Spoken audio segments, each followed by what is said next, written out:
Bien. Bonjour à tous et toutes. Bienvenue pour la dernière séance de ce cycle de conférences sur les fondations. Je remercie une fois encore Sophie pour avoir partagé avec nous ce dossier remarquable à propos duquel un livre va bientôt sortir de presse. Et je vais sacrifier à une coutume, une tradition, un rituel qui qui ponctue en général les invitations de conférenciers étrangers, donc invités par l'Assemblée des professeurs sur proposition d'un de ses membres. Alors certains de mes collègues sacrifient à ce rituel la première conférence, lors de la première conférence. Moi, j'attends la dernière. Et donc voilà, ma chère Sophia, tu as droit à une médaille du Collège de France. Médaille à ton nom, si tu regardes sur la tranche. Non, il faut regarder sur la tranche. Merci beaucoup. Merci là, c'est beaucoup. À l'envers. Oui, oui, je vois. Voilà, donc c'est le petit rituel. Vu les sujets dont je m'occupe, ne pas sacrifier un rituel serait une faute professionnelle, n'est-ce pas? Donc voilà, la boîte est pour toi aussi. Tu peux... Merci beaucoup. Oui, je ne veux pas gagner. Voilà, ce sera plus simple. C'est lourd, hein? Surtout que c'est lourd. Oui, mais la maison ne recule devant aucun sacrifice. Hein? C'est presse-papier. Voilà. Très Merci bien. beaucoup. Donc, la parole est à toi pour ce dernier volet qui va nous parler de la mémoire du fondateur dans la vie collective et dans la sphère publique. Bonsoir à toutes et à tous. Nous en sommes, comme Vincent a déjà dit, à la 4e et dernière conférence de cette série sur les fondations du monde grec. Depuis la 3e conférence, nous nous sommes penchés sur le dialogue continue entre l'individu, le fondateur, et la communauté bénéficiaire. Sans nier les avantages économiques directs ou indirects que les fondateurs ou que les fondations procurent à leurs fondateurs, nous avons conclu la conférence précédente en réfutant l'idée selon laquelle l'intérêt financier du fondateur déterminerait les conditions et la philosophie des fondations. Donc, la question qui se pose est à quoi aspire un fondateur, si ce n'est pas l'intérêt financier, comme nous avons déjà dit pendant la dernière conférence. La réponse est presque évidente. Comme tout donateur ou contributeur, le fondateur aspire avant tout à la réalisation de l'objectif de son don, à sa pérennité et bien entendu à une réaction positive de la part des bénéficiaires. En d'autres termes, il vise le succès de son acte de don à long terme. Dans cette dynamique, la communauté bénéficiaire et son implication jouent un rôle particulièrement déterminant. Un coup d'œil au graphique de mercredi dernier nous donnera une idée plus précise. Les objectifs de la majorité des fondations de deux périodes, hellénistique et impériale, concernent principalement des activités nécessitant la présence physique et la participation de la communauté. Fêtes, sacrifices, banquets, compétitions, dédicaces, cultes, gymnases, éducation et distribution. La communauté bénéficiaire et la vie collective, qu'elle soit politique ou religieuse, constituent ainsi le cadre essentiel à la réalisation de l'objectif. Il est donc essentiel d'examiner comment les objectifs poursuivis par les fondations contribuent à des finalités plus globales, telles que la pérennité de leurs actions et la diffusion de leurs résultats. Nous pouvons commencer par formuler quelques observations générales.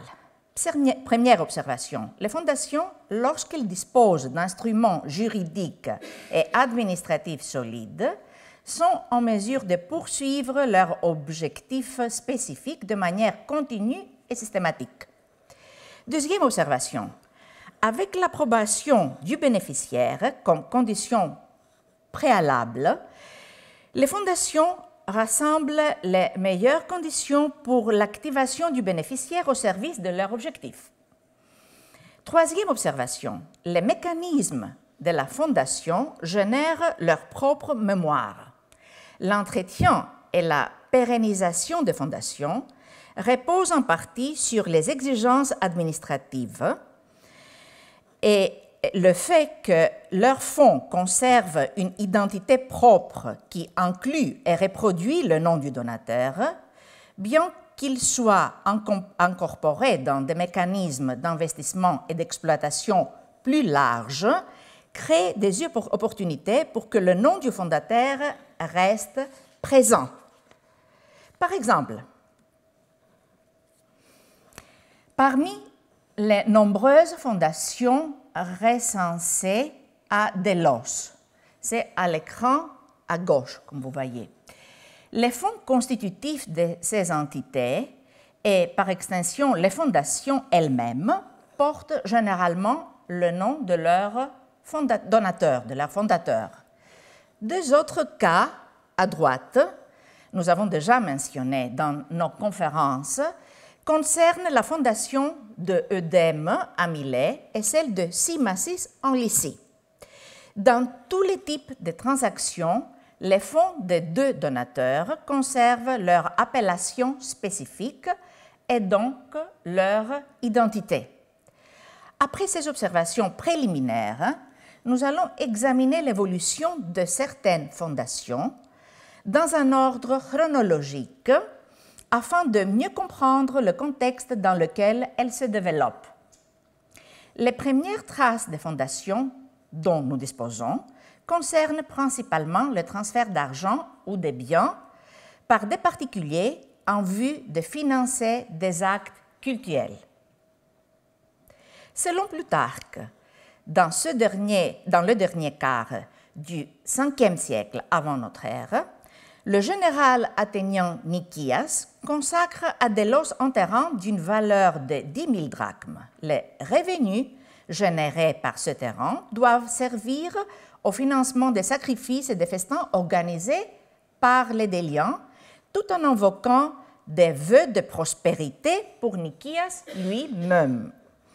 À Terra, c'est le deuxième texte, au IVe siècle avant notre ère, Archinos dédie un terrain à la mère des dieux. Le texte gravé sur la stèle érigée sur ce terrain précise que des sacrifices, probablement financés par les revenus de cette même terre, doivent être accomplis 2 fois par an. Les sacrifices accomplis dans le cadre des fondations de Nikias et d'Archinos jouent un rôle essentiel dans la relation permanente que ces fondations cherchent à instaurer avec le divin. Par ces offrandes, ils aspirent à s'attirer la faveur de la triade délienne et de la mère des dieux, Nikias et Archinos, respectivement. De cette manière, ce sont les fondateurs qui deviennent en quelque sorte les destinataires privilégiés de leur fondation.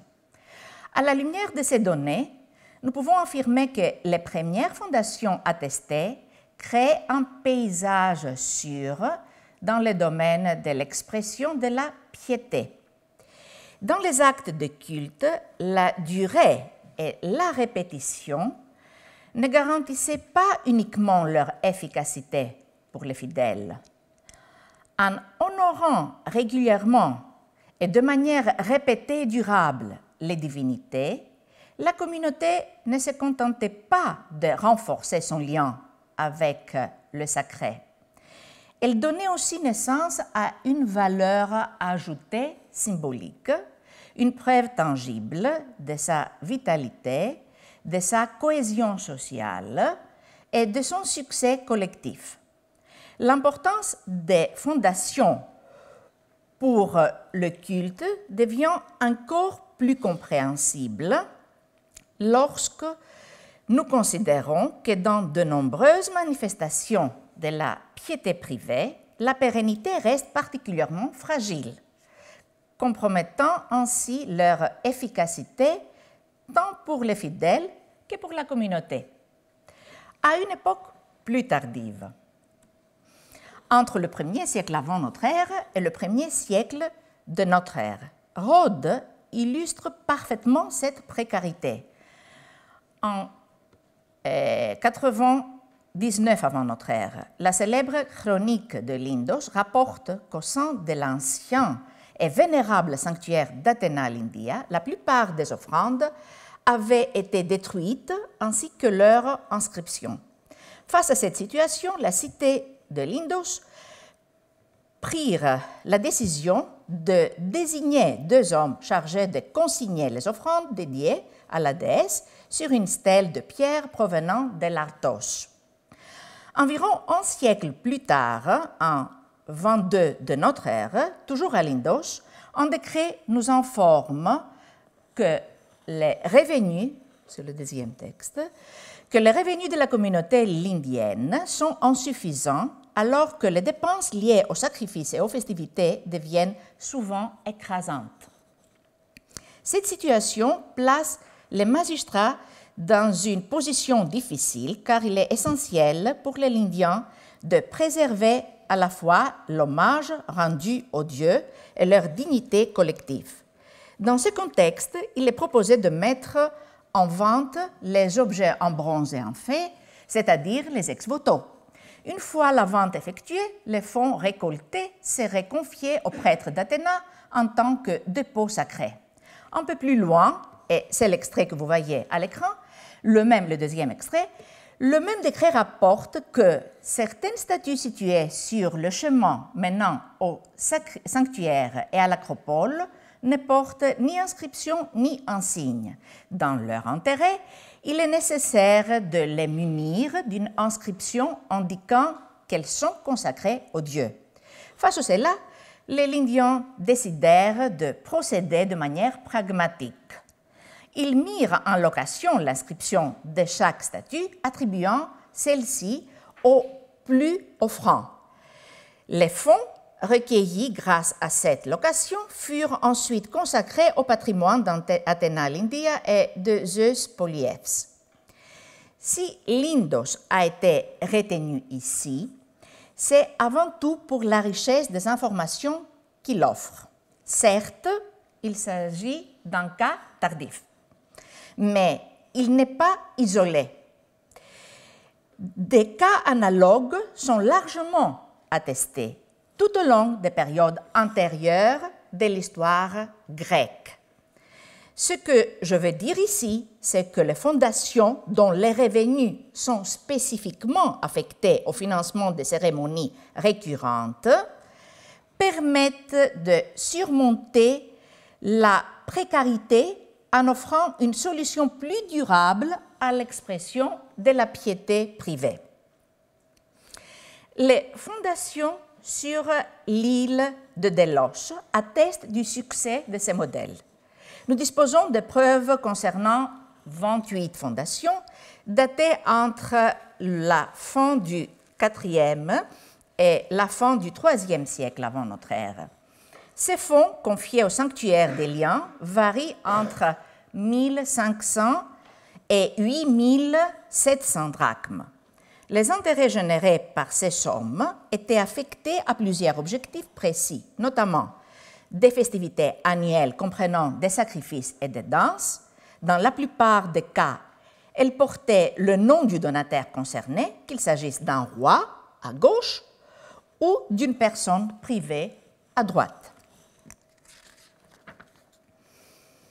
Un autre objectif des fondations déliennes étaient les dédicaces annuelles des vases, principalement des fiales et des scaphias. Ces vases portaient des inscriptions mentionnant le donateur. Nous connaissons ces inscriptions grâce aux inventaires des liens. Nous n'avons pas les vases. Et vous voyez des exemples. À gauche, le fondateur, le donateur, c'est le roi Antigone. Et à droite, c'est Nicolaos, l'étolien, un étolien. Il est à noter que les célébrations à Delos n'étaient probablement ni somptueuses ni spectaculaires. Elles offrent cependant aux fondateurs de ces fêtes de nombreuses occasions de jouer un rôle actif dans la vie cultuelle du sanctuaire et de démontrer leur piété. C'est précisément en raison de leur potentiel multidimensionnel et de leur pérennité que les fondations s'avèrent être des instruments idéaux pour l'établissement de nouveaux cultes, ou peut-être, osons-nous le dire, pour la fondation de nouveaux cultes, mettant ainsi en évidence la polysémie du mot fondation. Un exemple frappant de cette dynamique remonte au début du IVe siècle avant notre ère. Xénophon, exilé à Skylos, dédie à Artémis Éphésia un vaste et fertile domaine. Sur ce domaine, il établit un culte en l'honneur de la déesse. Ce culte s'appuie sur un mécanisme économique clair. Les sacrifices organisés lors des festivités étaient financés grâce à la dîme des revenus. En plus, la déesse offrait aux participants divers produits du domaine et de forêts voisines. Ces festivités rassemblaient une communauté hétérogène, incluant citoyens et dévots, hommes et femmes qui campaient sur place. Il est évident que cette fondation allait bien au-delà de la simple création d'un nouveau culte. Xénophon crée une communauté d'adorateurs dont il fait manifestement partie, peut-être pour mieux s'intégrer au milieu dans lequel il vit en exil. On voit ainsi que le mécanisme structuré des fondations émerge pour garantir ou afin d'assurer le financement d'un nouveau culte. Cette pratique s'inscrit dans une tradition bien ancrée de gestion des cultes par les sanctuaires et les communautés, associant leur financement à des revenus fixes. En tant que mécanisme adapté au financement de nouveaux cultes, les fondations sont également apparues dès le IVe siècle avant notre ère au sein d'associations familiales. Celles-ci sont instituées non seulement pour gérer les honneurs rendus au fondateur et sa famille, mais aussi pour assurer le culte des divinités étroitement liées à cette lignée. Dans ce contexte, l'association, le culte et la fondation deviennent absolument interdépendants. Les revenus générés par les biens appartenant à ces fondations étaient destinés à financer les sacrifices et les banquets organisés dans les lieux désignés par les fondateurs eux-mêmes. Les membres des associations, qui étaient généralement issus de familles élargies, définies par les donateurs, jouissaient du droit de participer activement à ces sacrifices et à ces banquets. La plus ancienne fondation connue de ce type est celle de Diomédon à Kos, datée de la fin du IVe siècle ou du début du IIIe siècle avant notre ère. Diomédon confia à Héraclès Diomédonteios des biens immobiliers, un téménos, un jardin et divers bâtiments, ainsi que des biens mobiliers qui constituaient l'infrastructure nécessaire au culte. Par la même occasion, il créa une association cultuelle rassemblant ses descendants et ses proches. Cette association avait pour objectif d'organiser des sacrifices dédiés à Héraclès, ainsi que la tenue des symposia, des banquets, dans les locaux spécialement aménagés à cet effet. Ces locaux servaient également à un esclave qu'il avait affranchi, ce dernier étant chargé lui et ses descendants, de générer des revenus pour maintenir le culte. À la fin du IIIe siècle et au début du IIe siècle avant notre ère, Épictéta fonde une association familiale sur l'île de Terra. Épictéta précise elle-même la composition de cette association. L'objectif principal est de rendre un culte aux membres défunts de sa famille, son mari, ses 2 fils, ainsi qu'aux muses. Le lieu central de ces cultes est le Museion, un espace spécialement aménagé et décoré par la famille.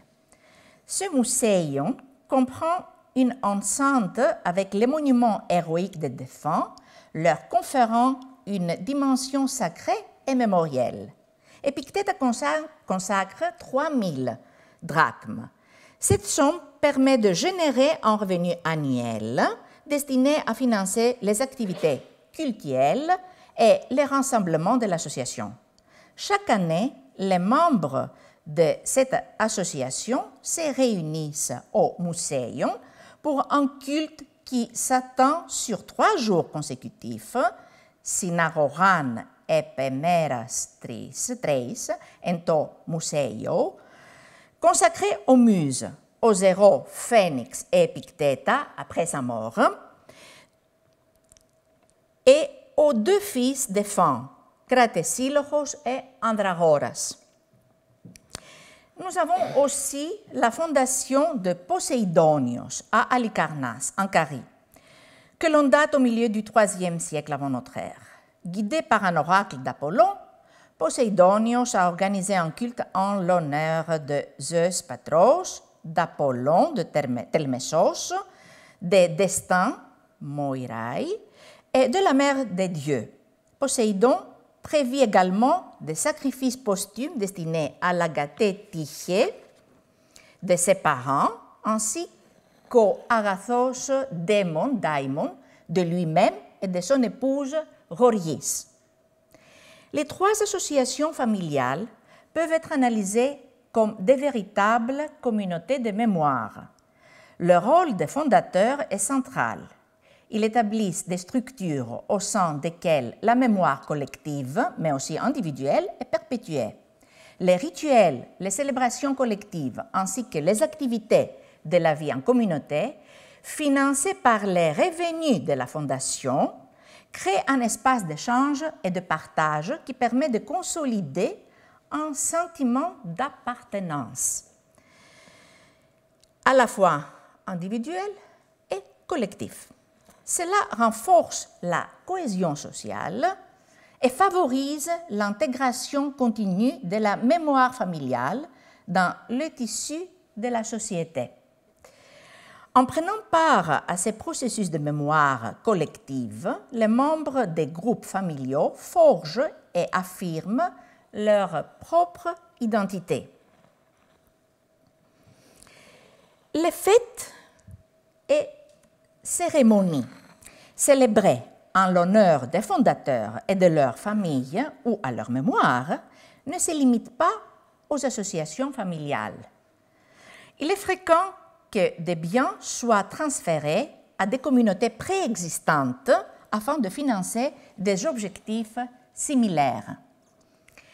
Les communautés dans lesquelles les fondateurs choisissent d'ancrer leur mémoire sont souvent des associations dont ils sont parfois eux-mêmes membres. Les associations offrent un cadre à la fois familier et gérable, garantissant ainsi la pérennité de leurs souvenirs. Il y a quelques cas de la période hellénistique et beaucoup plus de la période impériale romaine, comme vous pouvez voir à l'écran. Le bref texte relatant la fondation d'Ariea à Terra, daté de la fin du IIIe et du début du IIe siècle avant notre ère, se révèle particulièrement éclairant et en plus est vraiment très court. Alors qu'Épictéta fondait son association familiale, et consacrait 3000 drachmes pour financer le culte familial dans son musée, cette figure féminine, Argéa, adoptait une approche plus économique et pragmatique. Elle a choisi d'intégrer ces pratiques dévotionnelles au sein d'une association cultuelle déjà existante. L'inscription en question s'annonce ici, ainsi. Parce que Argéa, fille de Dion, est philodoxos et souhaite laisser un souvenir éternel et visible de sa propre vertu, elle s'engage à donner 500 drachmes à l'association, en l'occurrence une association cultuelle, afin que le 7e jour soit toujours célébré au sein de cette association comme un jour en son honneur et en celui de sa fille Ismo. Nous ne savons pas si c'est chaque mois ou chaque année. C'est le 7e jour, on ne sait pas. Un cas similaire que nous avons mentionné à plusieurs reprises jusqu'à présent est celui de l'Association des travailleurs du bronze en Lycie. C'est au sein de cette association qu'au milieu du IIe siècle avant notre ère, Simasis ancre son prestige et perpétue la mémoire de sa famille ainsi que la sienne en ayant donné un capital destiné à financer des sacrifices et des banquets. Simasis et son épouse, tout en étant honorés de leur vivant, continuent à l'être après leur mort grâce à leur héroïsation.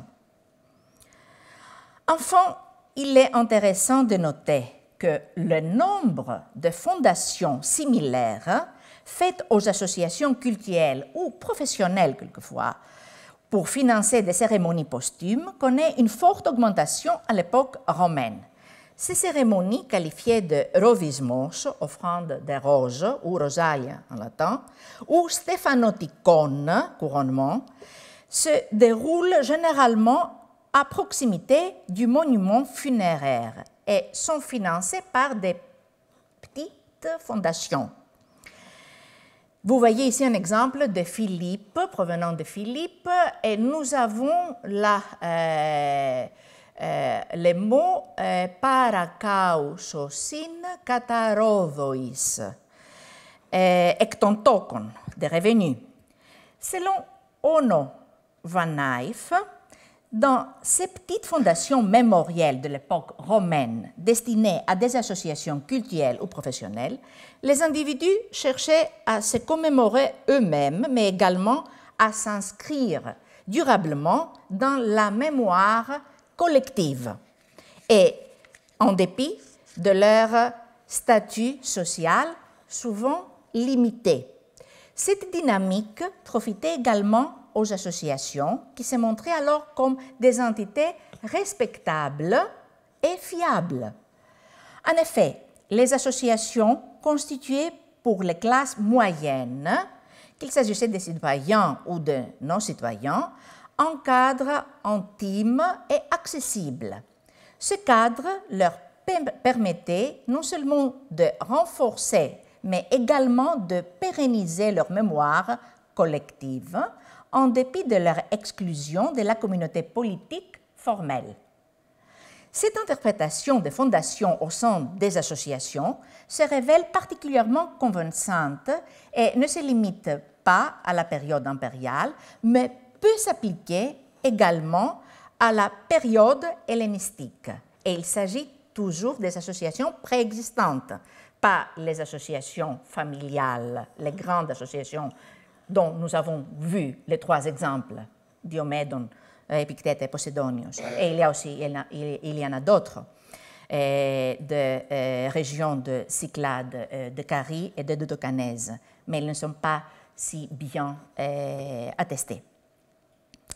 Cependant, certaines personnes, en raison de leur position sociale, parviennent à mobiliser l'ensemble de la communauté politique ou de ces institutions dans la construction narrative de leur honneur et de leur mémoire.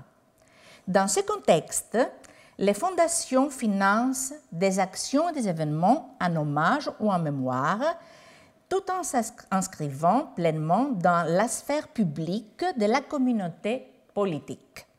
Pour illustrer ces propos, je vais maintenant présenter une série de cas issus de la période hellénistique.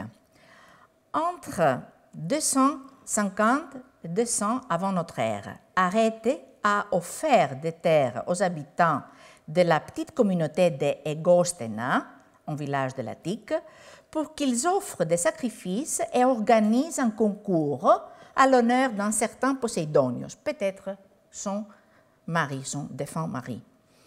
De même, à Calauria, nous avons déjà vu ce cas, aujourd'hui Poros, entre le 3e et le 2e siècle avant notre ère, des donateurs issus de classes sociales supérieures, et peut-être de la même famille, Araciclès, Nicarora et Aracicratis, ont confié de l'argent et des biens pour des sacrifices à Apollon et à Zeus Soter. À l'écran, vous pouvez voir l'une des deux fondations, celle d'Aracicratis. En résumant les deux textes, nous pouvons dire que des sacrifices ont été effectués sur des autels près des statues des fondateurs et celles des membres de leur famille dans le centre de la cité, près du bâtiment du conseil et du sanctuaire de Poséidon.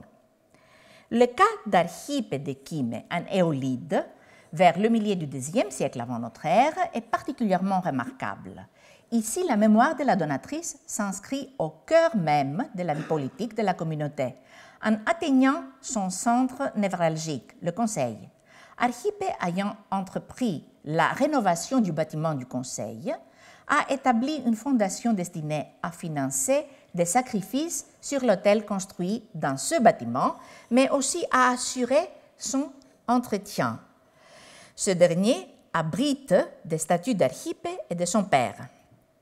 Par ailleurs, l'intégration et le fonctionnement du mécanisme des mémoires individuelles dans le cadre de la cité trouve une illustration particulièrement pertinente dans une fondation datant de la fin du IIe siècle avant notre ère. Cette fondation provient d'Eiale, sur l'île d'Amorgos, dans les Cyclades.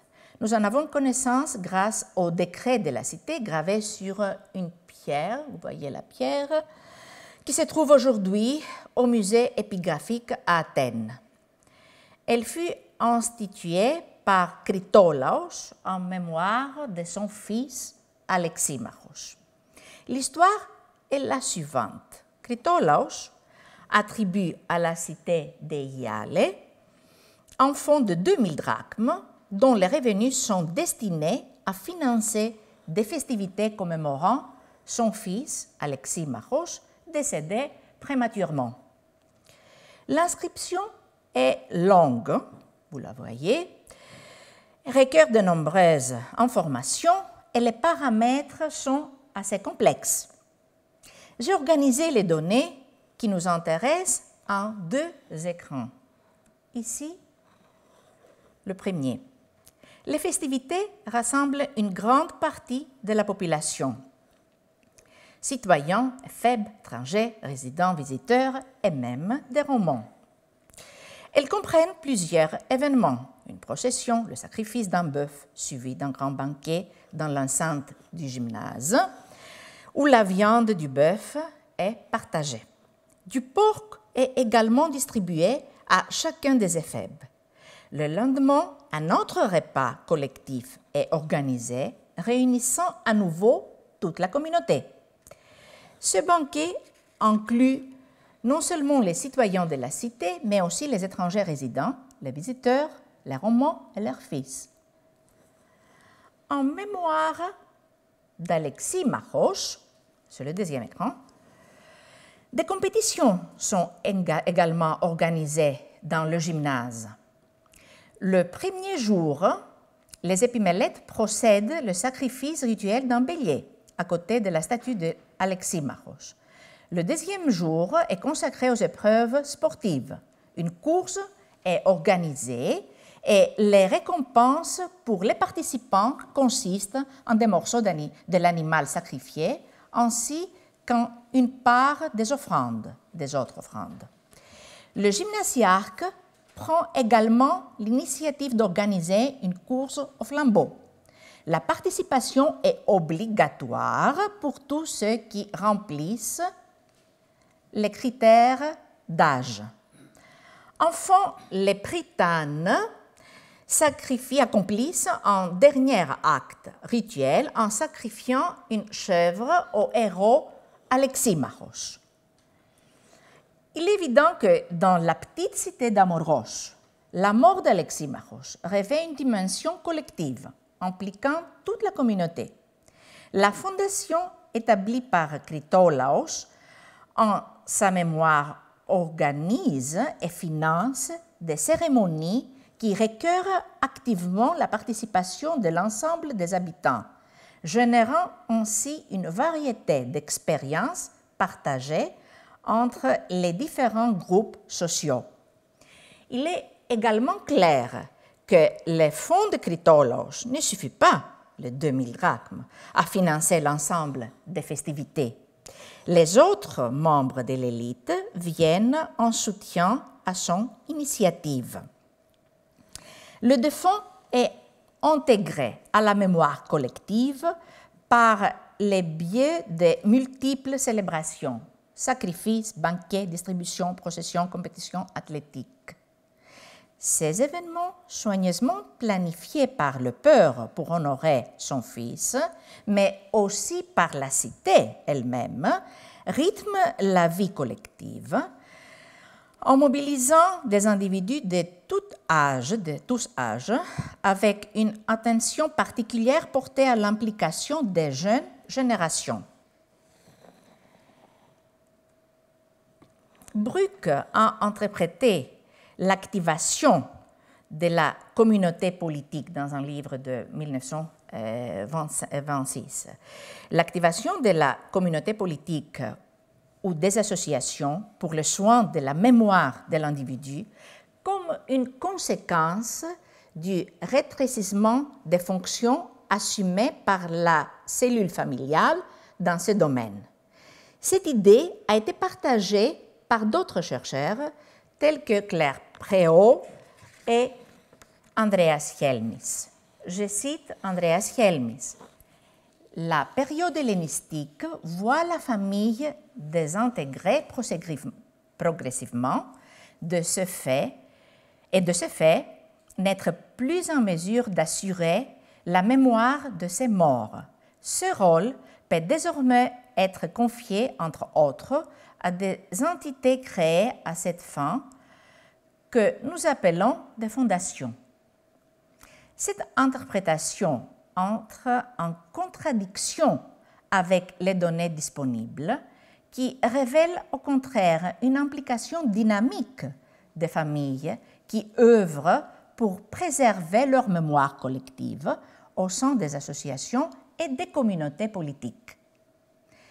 Le point de vue exprimé par Eftichia Stavrianopoulou dans une série de conférences qu'elle a données ici, au Collège de France, en 2019, et qui a ensuite été publié dans le livre que vous voyez à l'écran, est bien plus proche de la réalité des données dont nous disposons. Ce qui distingue la société grecque antique, particulièrement à partir de la période classique et encore plus nettement dès le IIe siècle avant notre ère, n'est pas tant un déclin de la famille que l'apparition d'une relation étroite et complexe entre l'individu, ou plus précisément l'oikos, et la communauté. Et je peux ajouter ici que les fondations s'inscrivent parfaitement dans cette réalité de dialogue intensif entre la famille et la communauté. Certaines fondations financent des fêtes ou des compétitions portant le nom de leur fondateur. Ces événements contribuent à inscrire le nom du fondateur dans la conscience collective de la communauté locale de plusieurs manières. Pour comprendre la dynamique de ces fondations, il est essentiel d'examiner les multiples moyens par lesquels le nom du donateur, ou du fondateur, si vous voulez, est intégré dans le tissu social de la communauté accueillant ces manifestations, les manifestations qui portent le nom du donateur. La célébration était enregistrée dans le calendrier des célébrations de la communauté. Premier point. Deuxième point, la communauté participait à intervalles réguliers à des activités qui portaient le nom du donateur, sachant que ce dernier les parrainait. Troisième point. Dans les concours, même modestes, le nom de la fête marquait les victoires et était inscrit sur les statuts des vainqueurs et éventuellement sur les listes de victoires. Quatrième point, la fête et la compétition engendraient des besoins en gestion, aussi bien lors de la préparation qu'après l'événement. Elle rassemblait la communauté autour d'une cause commune portant le nom du donateur. Voici quelques exemples de fêtes qui portent le nom du fondateur. À Pharsalos, nous avons déjà vu plusieurs de ces cas. En Thessalie, nous avons, pendant les présentations, les autres présentations, les autres conférences. À Pharsalos, en Thessalie, dans la première moitié du IIIe siècle avant notre ère, les revenus générés par la fondation de Léonides d'Halicarnasse devaient financer d'une part l'huile destinée au gymnase et d'autre part une compétition athlétique appelée Léonideia, ainsi qu'une course au flambeau. Par cette fondation, dédiée au gymnase et aux cours portant son nom, Léonides, originaire d'Asie mineure, s'insérait dans la communauté thessalienne de Pharsalos. À Delphes, au début du IIe siècle avant notre ère, Alkésippos lègue à Apollon Pythios une somme d'argent afin de célébrer une fête portant son nom, Alkésipeia, et comprenant un sacrifice, un banquet et une procession à laquelle participeront les magistrats et les citoyens de Delphes. Alkésippos, originaire de Calydon, en Étolie, alors près de Delphes, inscrit sa mémoire dans le sanctuaire panhellénique et dans la cité de Delphes, impliquant ainsi la communauté dans la procession de la fête qui portera son nom. À Cardamyle, en Laconie, au 1er siècle avant notre ère, Comas, fils de Badésias, a institué une fondation destinée à financer une fête agonistique et celle-ci portait le nom de Badéseia. C'est le nom de son père ou de son fils peut-être, plutôt de son père. Entre la seconde moitié du IIe siècle et la première moitié du IIIe siècle de notre ère, les fondations destinées à organiser des fêtes et des concours portant le nom de leur fondateur sont très répandues en Lycie ainsi que dans les régions voisines de la Pamphylie, de la Pisidie et de la Phrygie, en Asie mineure. Ces régions nous ont légué un grand nombre de témoignages attestant l'existence de petites fêtes désignées par le terme général de themives. Elles consistaient principalement de compétitions athlétiques et les données dont nous disposons proviennent exclusivement d'inscriptions gravées sur les socles des statues des vainqueurs et sont au nombre de 151. Ces textes courts offrent peu d'informations détaillées. Le cas le plus connu est la fête triennale appelée Demostheneia à Enoanda, en Lycie, parrainée par la fondation de Démosthènes. Nous avons mentionné plusieurs fois pendant ces conférences. La fête, qui s'attend sur 23 jours, comprend 13 jours de concours. Les compétitions incluent des épreuves musicales et dramatiques. À l'occasion de la fête, des distributions sont allouées aux membres de l'élite, tandis que des sommes plus modestes sont remises à tous les citoyens, aux affranchis et aux résidents non citoyens, paroikoi. Des compétitions athlétiques ouvertes aux citoyens sont également prévues. Suite à l'annonce du donateur, la cité a adopté d'autres dispositions, comme en témoigne le décret du Conseil et celui du démos. Ces mesures visent à intégrer la célébration dans la communauté. Le Conseil institue un concours de flambeaux destiné aux enfants. Ensuite, il est précisé quels fonctionnaires prendront part à la procession et au sacrifice, ainsi que leurs offrandes. Les villages environnants ainsi que les grandes farmes du territoire, monagriae, sont également représentés. À ces propos, 30 toponymes lyciens sont inscrits, une indication précieuse sur l'étendue de la participation régionale. Enfin, il est également question des sacrifices envoyés par d'autres cités, membres du koinon lycien, qui rejoignent la procession. La gonotète délivre à chaque cité participante un certificat attestant de son application dans les sacrifices.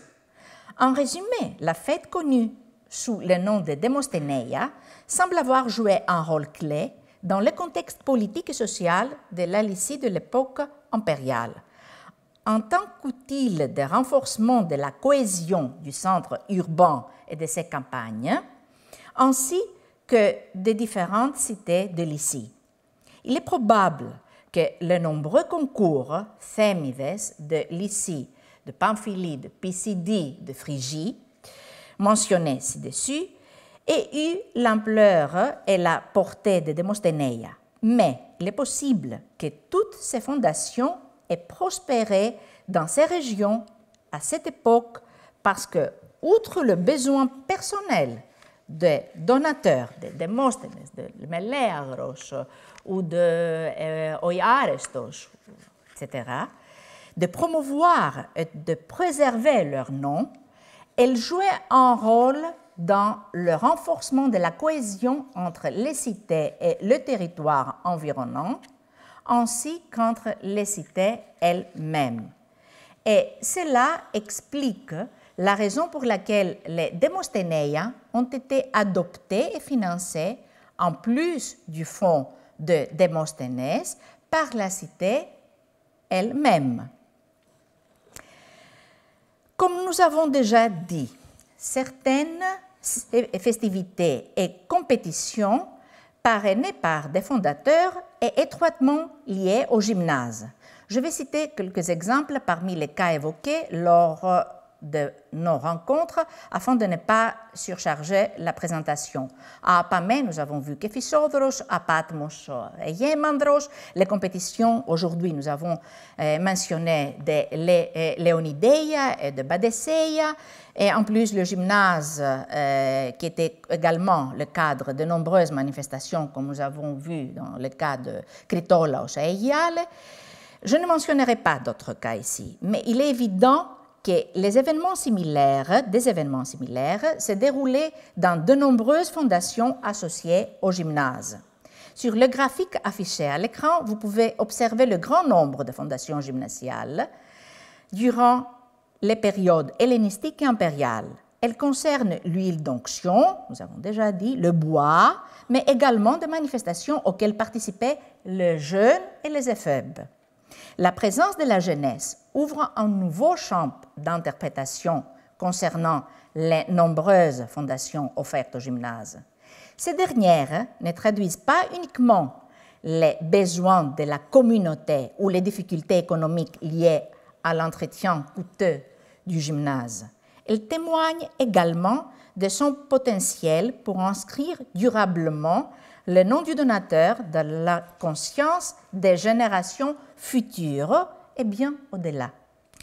Il en va de même pour d'autres festivités soutenues par des fondations. Par exemple, les garçons participent aux compétitions de Demostheneia à Inoanda, ainsi qu'aux épreuves athlétiques de Thémides. Ce fait n'a rien d'étonnant.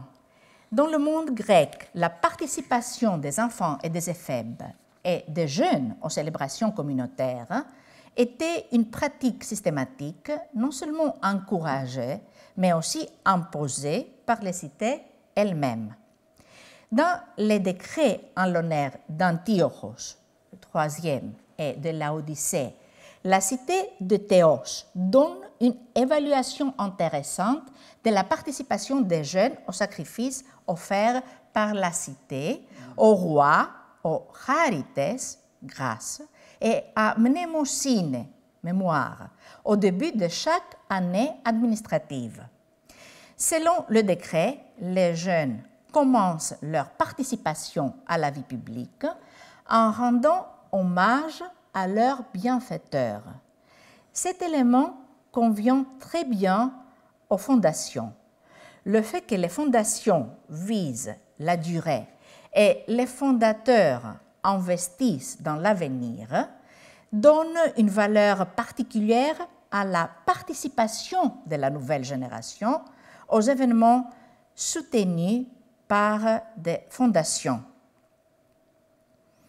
Et maintenant, à la fin de nos rencontres, quelques conclusions rapides.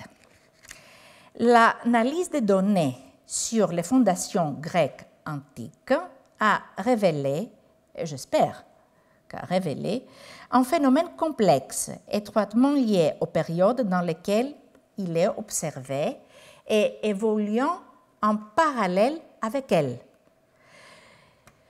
Conçu tant sur le plan structurel et fonctionnel pour assurer la pérennité et une large diffusion, les fondations cherchent à s'ancrer dans le présent et à se projeter vers l'avenir, avec l'ambition de marquer durablement les contemporains et les générations futures.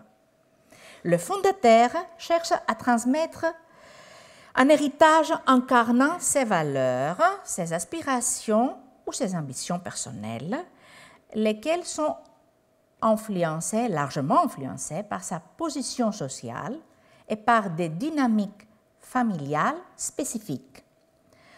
À l'instar des évangésies ponctuelles, les fondations s'adaptent aux besoins et aux difficultés de la communauté, tout en ayant un impact nettement plus important sur l'économie locale grâce à leur caractère durable et récurrent.